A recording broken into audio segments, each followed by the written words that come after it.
गुरुजी ने लिखा है, जिस शहर में भी ये पत्र भेजा गया है उन लोगों के लिए, कि पत्र तुम लोगों का कई दिनों से आया हुआ है और कई दिनों से तुम लोगों को भी लिखने की सोच रहे थे, मगर ना मालूम क्यों देर होती चली गई।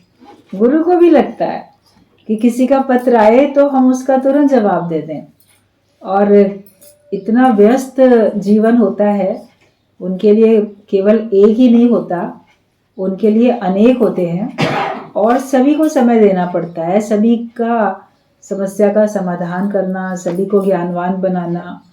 24 घंटे का ही काम हम तो देखते थे, गुरुजी का 24 घंटे का ही रहता था।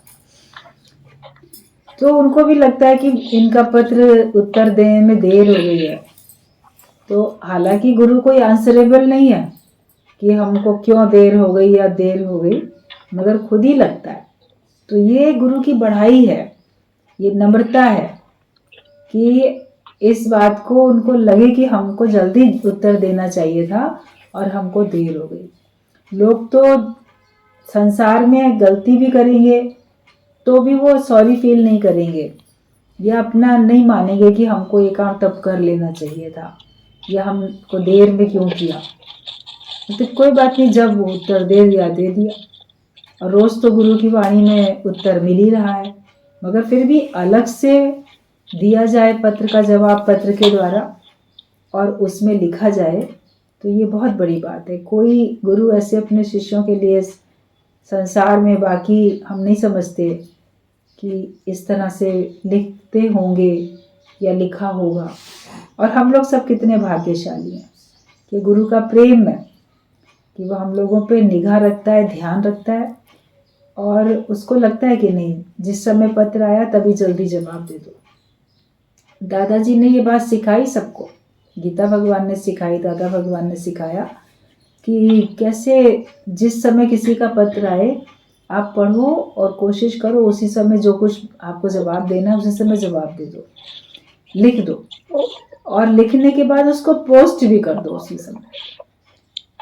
कई बार क्या होता था कि लेटर लिखे हैं, पोस्ट करने में अपने पास रखा रह गया, कई दिन तक उसको पोस्ट ही नहीं कर पाते थे लोग बात। तो जब शुरू में गुरुजी पत्र लिखते थे, रात में लिखते थे, तो सवेरे मॉर्निंग वॉक के लिए जब जाते थे तो पत्र वो सारे हाथ में लेके जाते थे और वहीं जहाँ पे लेटर बॉक्स होता था तो वहाँ पे डाल के उनको उसके बाद आगे बढ़ते थे। और कभी मान लो उस समय नहीं लिखा या उस समय नहीं गए, कभी सत्संग के बाद हम लोगों को भी अगर देते थे कि जब जीपीओ में डाल के आना, बड़े पोस्ट ऑफिस में जीपीओ में डाल के आना, तो जिसको भी देते थे हिदायत देते थे कि हाथ में ही पकड़ के लेके जाना, कभी हमसे लेके तुम अपनी डायरी में पर्स में रख लो, बैग में, और तुम भूल जाओ वहाँ तक जाते जाते। तो ये हम लोग को भी सबको सिखाया कि तुरंत जवाब दो और उसके बाद अगर लिख के दे रहे हो तो उसको पोस्ट भी तुरंत करो, देर नहीं करनी चाहिए। तो किसी प्रकार की भी लापरवाही गुरु नहीं सिखाता और बल्कि हमको कितना सुजाग और सावधान करता है। तो यही बताया कि कई दिनों से तुम लोगों को भी पत्र लिखने की सोच रहे थे मगर नामालूम क्यों देर होती चली गई। खैर, देर हुआ दुरुस्त हुआ, जो कुछ हुआ उसमें भलाई ही भलाई है। तो गुरु तो ये समझते हैं कि ठीक है, जो हुआ उसमें भलाई है। उस समय लिखते तो कुछ अलग तरह से आंसर लिख देते, अभी इतने दिन बाद लिख रहे हैं तो उसमें और भी कुछ ऐड करके लिखे दे रहे हैं, तो भलाई होती है। सबसे ऊंची प्रेम सगाई, जो प्रेम गुरु सिखाता है तभी हम सभी का जीवन महकता है, सच्ची खुशी आती है। गुरु हमको ज्ञान देता है, ज्ञान के साथ हमको भरपूर प्रेम देता है, जिससे हमारे जीवन में सच्ची खुशी आ जाती है। ज्ञान से सच्ची प्रसन्नता आती है, सच्ची खुशी हमको आ जाती है। उससे जीवन हमारा जैसे फूलों की तरह महकने लगता है, आपके जीवन से सुगंध आने लगती है। बाहर से आपको नहीं लगेगा, लेकिन ऐसे सुगंध का मतलब कि जो आपके संग में बैठेगा उसको बड़ा आनंद आएगा, उसको खुशी मिलेगी। जैसे कहीं फूलों की सुगंध हो, वहाँ पे आप बैठो तो वहाँ बैठने से आप खास उस सुगंध को ले नहीं रहे, लेकिन वातावरण बड़ा अच्छा है, तो आपका मन कितना खुश हो जाता है। और कहीं पर मान लो दुर्गंध हो आसपास, वहाँ बैठे हो, आप दुर्गंध लेनी नहीं है, लेकिन ये है कि वो उसका पता चल रहा है तो आपको अनइजीनेस हो रही है, उलझन महसूस हो रही है, कहते हैं यहाँ कुछ बदबू है, यहाँ से उठ के अलग बैठे। तो ज्ञानी का जो जीवन है, उसकी सच्चाई, उसके सद्गुण, उसका प्रेम, उसका निस्वार्थ व्यवहार, ये सब दूसरे के जीवन को भी जैसे प्रभावित करता है। उसके ज्ञान की, उसके अच्छे स्वभाव की, उसके आचरण की सुगंधी फैलती है चारों तरफ। एक बार एक संत था, राजा उसके पास सत्संग के लिए जाते थे। राजा ने कहा, संत जी मेरे घर में आइए, मेरे महल में भी तो एक बार आए। तो राजा के आग्रह पे संत ने स्वीकार किया कि ठीक है, हम आएंगे तुम्हारे महल में, चलते हैं। जब वहाँ आए महल में, तो राजा ने तो बड़ा स्वागत करने के लिए और अच्छे से सजावट पूरे महल की करवाई थी, सजा हुआ था महल सुंदर। मगर संत को तो राजा को ज्ञान देना था। तो घूमे फिरे, राजा ने पूरा दिखाया, देखो मेरा इतना बड़ा महल, यहाँ ये है, यहाँ वो है, सब चीज़ें दिखाई, बिठाया। तो संत जैसे अपने नाक के ऊपर कपड़ा रख के चल रहे थे, बोलते हमें ना तुम्हारे महल में बदबू आ रही है। तो राजा बड़ा हैरान हुआ, कहता है बदबू कहाँ आ रही है, इतना अच्छा साफ सुथरा मेरा महल, इतनी रोज सफाई होती है, और आपके आने के उपलक्ष्य में तो विशेष सफाई और हुई है। सब तरफ तो कहीं फूलों की खुशबू है, कहीं कुछ है, दुर्गंध तो कोई भी नहीं है चारों तरफ। आपको कैसे दुर्गंध आ रही है? अगर है तो सुगंध है, फूलों की, इत्र की सुगंध है, धूप बत्ती, अगरबत्ती, इन सब की सुगंध होती है ना। तो बोले नहीं, हमें तो बड़ी दुर्गंध आ रही है यहाँ पे। थोड़ी देर जैसे बैठे, बातचीत की, सब तरफ देखा, तो पूछा आखिरकार कैसी दुर्गंध आपको आ रही है? तो संत ने कहा, यहाँ पर मुझे विषय विकारों की दुर्गंध आ रही है। तो राजा कहता, विषय विकार? विषय विकारों की भी कोई दुर्गंध होती है क्या? बोला हाँ, होती है दुर्गंध। जो विषयों में पड़ा रहता है, विकारों में पड़ा रहता है, तो उसके पास से दुर्गंध आती है विषय विकारों की। बोला लेकिन हमें तो नहीं आती है, आपको कैसे आ रही है? सारे संसार में सारे लोगों के जीवन में विषय भी हैं, 5 विषय, 5 विकार भी हैं सबके अंदर में। उसका लोग इस्तेमाल करते हैं, 5 विषयों का, 5 विकारों का। तो हम लोग को क्यों नहीं दुर्गंध आती है, आपको कैसे आ रही दुर्गंध? ये तो बड़े आश्चर्य की बात है। तो संत ने कहा चलो मेरे साथ घूमने के लिए। तो राजा ने अपना रथ निकलवाया, बैठे संत के साथ। तो संत ने जहाँ जहाँ कहा, जो रथवान था उधर ही लेके चला। तो वो ऐसे चमारों की बस्ती में ले गए संत, जहाँ पे चमार लोग चमड़े का काम करते थे। मरे हुए पशुओं के चमड़े, खाल उतार के लाना, उसको छीलना, साफ करना, धोना, ये सब करके चमड़ा सुखा के तब तो जाएगा ना, जूते वगैरह बनेंगे, चप्पल बनेंगे, पर्स बनेंगे, सब चमड़े से ही तो बनते। कोई किसी की खाल का, कोई किसी की खाल का लेके तो आप लोग हाथ में ले लेके घूमते हो। बड़ा सुंदर पर्स है, प्योर लेदर का है जी, प्योर लेदर का, मतलब बिल्कुल प्योर खाल का ही बना हुआ है ये।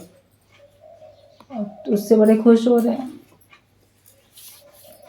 उसमें उस समय कोई दुर्गंध नहीं है, क्योंकि उसको इतना ज़्यादा पॉलिश, इतना सब किया हुआ है।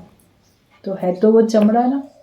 कई कई ऐसे मंदिर होते हैं जहाँ पे पर्स ले जाना मना होता है, क्योंकि वो चमड़ा है, इसलिए चमड़े की बेल्ट वगैरह भी जेंट्स पहने होते हैं तो मना कर देते हैं। चप्पल जूते तो जाते ही नहीं मंदिर के अंदर, लेकिन आपका पर्स, चमड़े की कोई भी चीज़ सब मना होती है, क्योंकि सब मरे हुए पशुओं की खाल से बनती है, कोई किसी से, कोई किसी से। तो जब वहाँ पे जाने लगे तो पहले से इतनी दुर्गंध आने लगी, वो पूरा जो बस्ती थी उनकी। तो राजा ने एकदम अपने नाक को ढका, रुमाल से, ऐसे कपड़े से ढका। कहते ये क्या, इतनी बदबू वाली जगह में संत हमको लेके चल रहे हैं? तो कहते संत जी यहाँ तो बड़ी बदबू आ रही है। तो संत ने कहा कि हाँ बड़ी दुर्गंध है, लेकिन देखो जब हम इन चमारों की बस्ती में अंदर आए हैं तो इन लोगों को तो बदबू नहीं आ रही है। ये लोग तो वहाँ खा भी रहे हैं, बात भी कर रहे हैं, हंस भी रहे हैं, काम भी कर रहे हैं। इनको तो बिल्कुल दुर्गंध नहीं आ रही है। तो इन्हें क्यों नहीं आ रही है दुर्गंध जो हम लोगों को आ रही है? तो राजा कहता है, संत जी ये तो आदती हो गए हैं, 24 घंटे रहते ही इसी में है, तो इनको तो दुर्गंध नहीं आएगी, इनकी आदत पड़ गई है।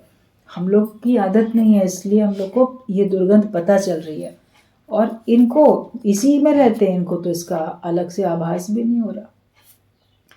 तब संत ने कहा कि तुम्हारे सवाल का जवाब है ये, तुम विषय विकारों के तुम लोग आदती हो गए हो, तो तुमको इसके दुर्गंध का आभास ही नहीं हो रहा है। लेकिन हम जो हर समय ज्ञान में रहते हैं, भगवान के भाव में रहते हैं, तो हम अगर फिर ऐसे लोगों के बीच में बैठते हैं तो हमको उनकी वो दुर्गंध पता चलती है। तो अपने को जब आप निर्विकारी बना लोगे, तो विकारी लोगों के बीच में बैठोगे तो आपको पता चलेगा कि इनके अंदर में कितने विकार हैं।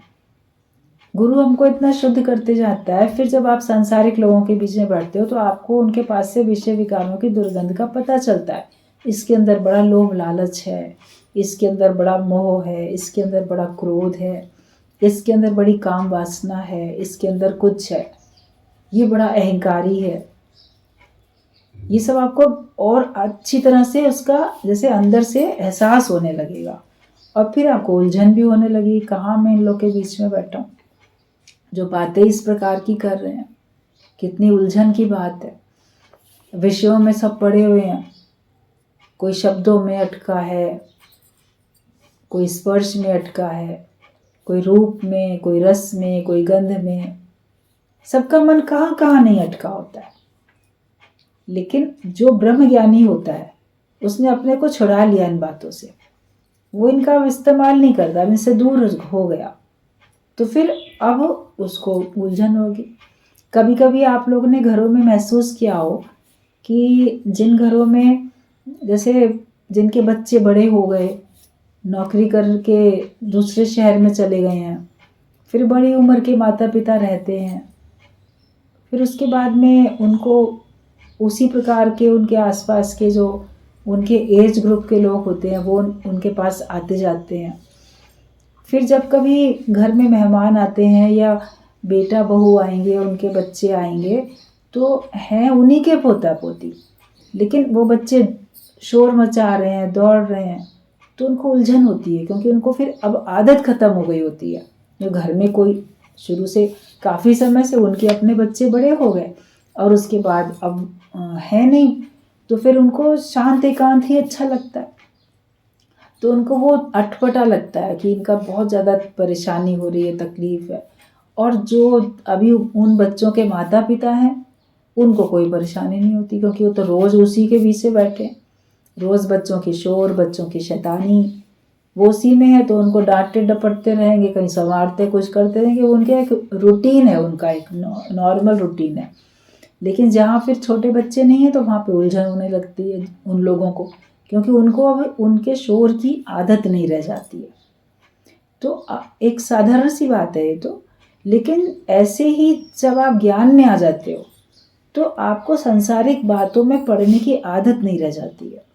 फिर अगर आपसे कोई बहुत दुनियादारी की इधर उधर की बातें करता है ना आके बैठ के, तो आपको अंदर अंदर उलझन होने लगती है, क्योंकि आप उससे छूट चुके हो। हर एक को छूटना है। इसीलिए भगवान कृष्ण ने बोला कि तुम असंसारी बनो, संसार वाले जैसे चलते हैं वैसे नहीं चलो। जहाँ उनका दिन है वहाँ तुम्हारी रात होनी चाहिए।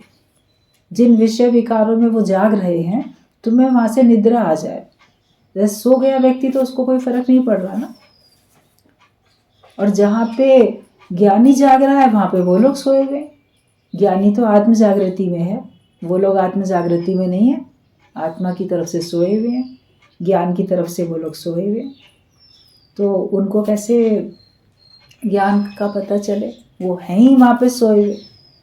तभी बोला गया कि जहाँ पे ज्ञानी जागता है तो वहाँ अज्ञानी सोता है, जहाँ अज्ञानी जागता है वहाँ ज्ञानी सोता है। दिन और रात का, ज्ञानी और अज्ञानी में दिन और रात का अंतर है। ज्ञान और अज्ञान में दिन और रात का अंतर है, बिल्कुल विरोध है एकदम। तो अब आप पहले जैसे नहीं हो सकते, जैसे पहले थे वैसे आप नहीं हो सकते हो, क्योंकि अब आपके अंदर ज्ञान चला गया, अब आपका रूप टोटल बदल गया। अब वापस तो आप अज्ञानी नहीं बन सकोगे, बनने की कोशिश करोगे तो भी नहीं बन सकोगे, क्योंकि ज्ञान तो आपके साथ है ही। पल पल में आपको ज्ञान के वचन आड़े आ जाएंगे। अरे तुमने सत्संग सुना है, तुम सत्संगी हो, तुम इस तरह से कैसे कर सकते हो। तो ऐसे पल पल में ज्ञान आपके वचन आपके सामने आते हैं, वो आपको सुजाग करते जाते हैं। तो गुरु हमारे जीवन को महका देता है और सच्ची खुशी आती है। तुम लोग भी यही खुशियाँ बांटते चलो। पहले आती थी आपके पास से संसार की बातों की दुर्गंध, अभी आपके पास से आएगी ज्ञान के वचनों की सुगंध। फर्क पड़ता जाएगा।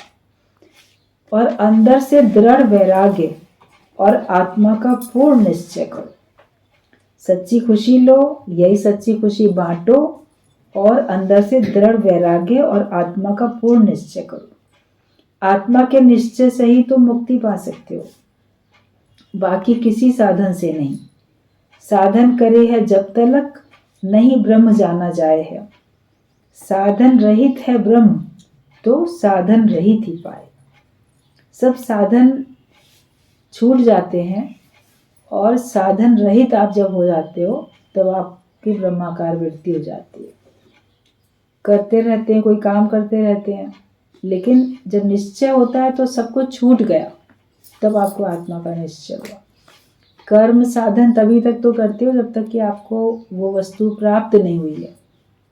जब आप पहुंच गए तब तो छूट जाएगा। नाव से उस पार लग गए तो नाव छूट जाएगी।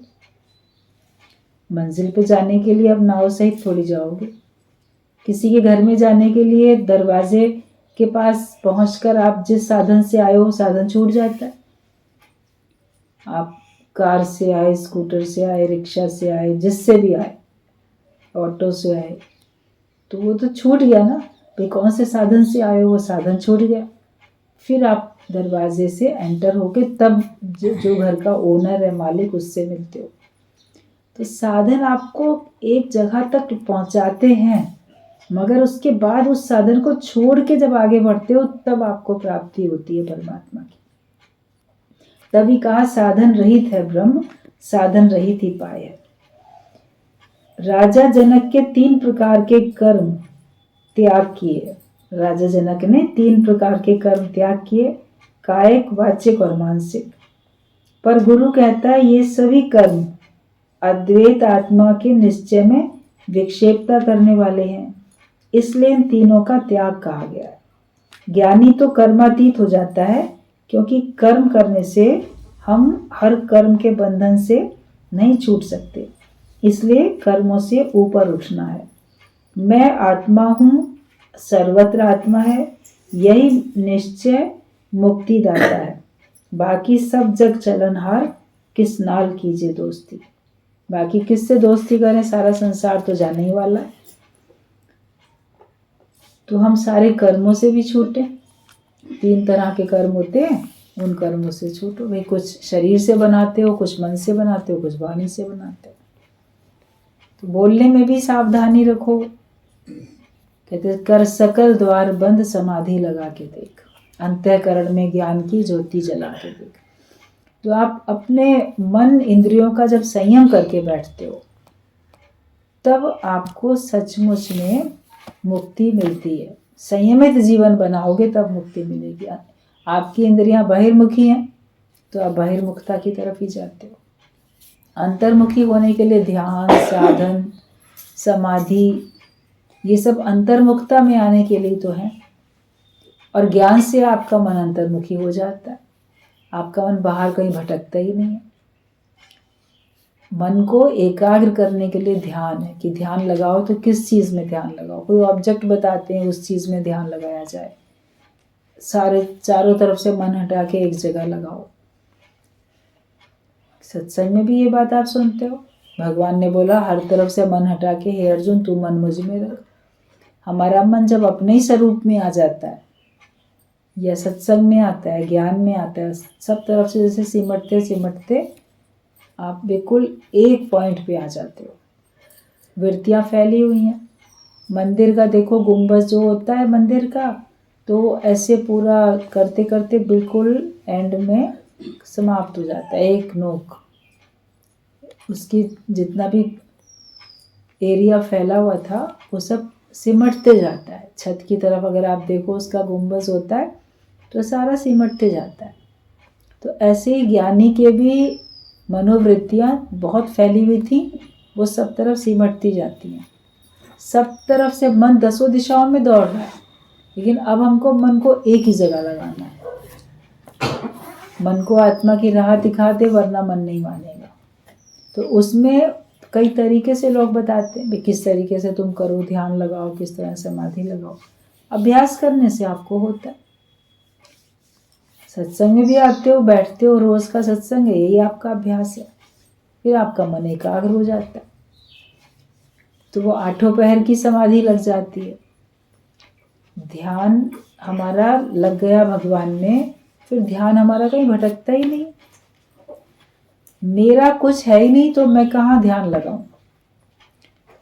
जहाँ जहाँ मेरा है वहीं वहीं तो आपका मन जाता है। इतना बड़ा संसार है, पूरा इतना बड़ा संसार है, उसमें कितना सब कुछ है, तो क्या सब तरफ आपका हर एक में ध्यान जाता है क्या? जहाँ पे आपका अपना है कोई, वहाँ आपका ध्यान जाता है। जिससे आप कुछ वास्ता रखना चाहते हो वहाँ आपका ध्यान जाता है, वरना आपका ध्यान कहीं जाए ही ना। तो अपने आप को चारों तरफ से मन को हटा के एक परमात्मा में लगाओ, एक अपने स्वरूप में लगाओ कि मुझे किसी से कोई वास्ता नहीं, मुझे किसी से कुछ लेना नहीं, मैं अपने आप में संतुष्ट हूँ। हमारा ध्यान भटक ही नहीं रहा है तो लगाएं क्या? ध्यान हमारा लग चुका। ज्ञान में आते हैं तो ज्ञान से हमारा ध्यान एकाग्र होके परमात्मा में लग जाता है। फिर मैं ज्ञान में रहूं, मैं ज्ञानी बनूं, मैं आत्मा का निश्चय करूं कि ना करूं, मेरा ध्यान लग रहा है कि नहीं लग रहा है, इन सब बातों में हम अभ्यास करके फिर एकाग्रता से हम आते हैं। वरना तो आप देखो ध्यान भटकते भी रहते। आप पूजा करने बैठो या कहीं बैठो तो उस समय आपका ध्यान चारों तरफ जाएगा। एक संत ने कहा सब लोग को ध्यान लगाना चाहिए, ध्यान लगाओ, फायदा पड़ेगा उससे। शांत होके आंख बंद करके बैठो, अपने स्वरूप में ध्यान लगाओ। अगले दिन जब सब आए शिष्य उसके, उसने पूछा ये कल ध्यान लगाया था तुम लोगों ने, बैठे थे अपने घर में शांत एकांत में, बिल्कुल आंख बंद करके चुप बिल्कुल। सब ने कहा हाँ ध्यान लगाया। एक कहता वाकई आपने कहा था बहुत फायदा पड़ेगा, बड़ा फायदा पड़ा। तो कहा क्या फायदा पड़ा? कहता गुरुजी 10 रुपये का फायदा पड़ा। 10 रुपये का फायदा क्या मतलब? मेरा ध्यान में बैठा तो मुझे एकाग्रता में याद आ गया कितने दिन पहले एक आदमी ने, मेरे दोस्त ने मुझसे 10 रुपये उधार लिए थे, अभी तक वापस नहीं किए। मैं भूल चुका था, लेकिन ध्यान में बैठा तो मुझे याद आ गया कि जो है मेरे 10 रुपये उसको बकाया है, तो मैं जाके मांगूंगा उससे, मुझे फ़ायदा हो गया। गुरुजी ने कहा लख ना लग तेरे ऊपर, ये 10 रुपये के फ़ायदे के लिए ध्यान लगाना था क्या? तुम एकाग्रता से बैठ के तुमको भगवान में अपने लीन करना था कि तुमको चारों तरफ अपना ध्यान भटकाना था? शांत एकांत में बैठ के आपको बहुत सारी बातें याद आती हैं। अब घर में अकेले बैठते हो ना तो सोच क्या वो ध्यान लग रहा है? जब बिल्कुल अकेले हो, किसी से बात नहीं कर रहे हो, तो क्या वो तुम्हारा ध्यान है क्या? उस समय तो तुम संसार से और ज़्यादा कनेक्ट हो गए अंदर से, मन से। फिर तुमको भूली बिसरी बातें पता नहीं कितनी कितनी याद आती रहती हैं। तो वो ध्यान लगाना नहीं होता है। ध्यान लगाना ये होता है कि हमारा ध्यान बिल्कुल एक भगवान में ही लगे और कहीं जाए ही नहीं, कि वो ही मेरे सब कुछ हैं। मेरे में ध्यान जाता है ना, जहाँ मेरापन है वहाँ ध्यान जाता है। तो भगवान को मेरा मान लो तो तुम्हारा उसमें ध्यान लग जाएगा। भगवान को अपना नहीं मानेंगे जहाँ जहाँ मानेंगे। अपने ऊपर दृष्टि डालते हो, मैंने ये किया, मैंने वो किया, मेरे साथ इसने ऐसा किया। याद तो जगत को करते हो ना ध्यान में। अब उसने जगत को याद किया तब तो उसको 10 रुपए याद आ गए कि मैंने दिए थे किसी को, उसने दिए नहीं है। तो अशांत एकांत में बैठ के आप संसार का मनन चिंतन करोगे तो ध्यान थोड़ी है। जब आप भगवान का ध्यान करोगे तो वही ध्यान सच्चा ध्यान है, जिसमें भगवान ही रह जाए, तुम गुम हो जाओ। राम जपत राम ही रहा, आप विसर्जन होए, और आप विसर्जन होए तो सिमरन करिए सोए। कई कई तरीके से, अलग अलग प्रकार से आपको सिखाया जाता है, बताया जाता है कि कैसे तुम्हें अपने आप को एकाग्र करना है। ये क्या हुआ? मोबाइल ही टेढ़ा मेढ़ा होकर गिर गया। टाइम हो गया।